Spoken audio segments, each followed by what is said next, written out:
हमरा सबके टाइम के धिया पुता और एखनका धिया पुता में जमीन आसमान के अहाँ के फर्क छै।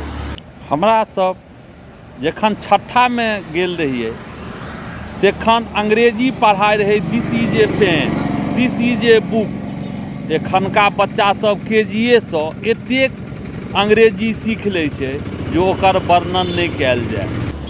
हमरा सबके मास्टर साहब सिखा देथिन दू दू चारि होइ छै, फिर थोड़बे काल के बाद में पूछत जे बौआ दू दू कतेक भेलै, तऽ कहियन मास्टर साहब चारि भेलै। तऽ मास्टर साहब कहत बट बुड़बक कहीं के रे, तीन होइ छै कि चारि होइ छै।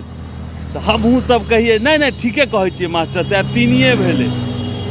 आबक बच्चा के मास्टर साहब अगर सिखा देलखिन दू दू चारि भेलै, हम अहाँ ओहि बच्चा के पूछियो जे बौआ दू दू कतेक भेलै तऽ ओ कहत चारि।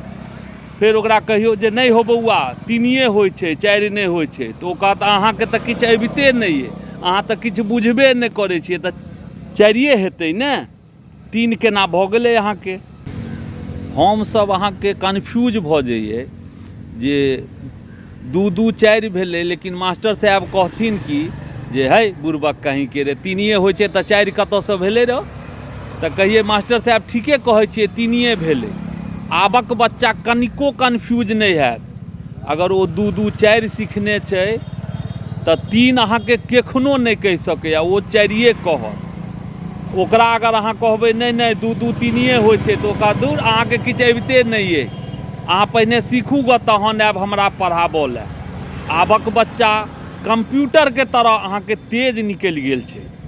होवक चाही समय के साथ में, तऽ अहाँके बदलाव हर मनुष्य के अहाँके करक चाही, एहिमे कतौ कोनो दोष नहीं छै। जय मिथिला।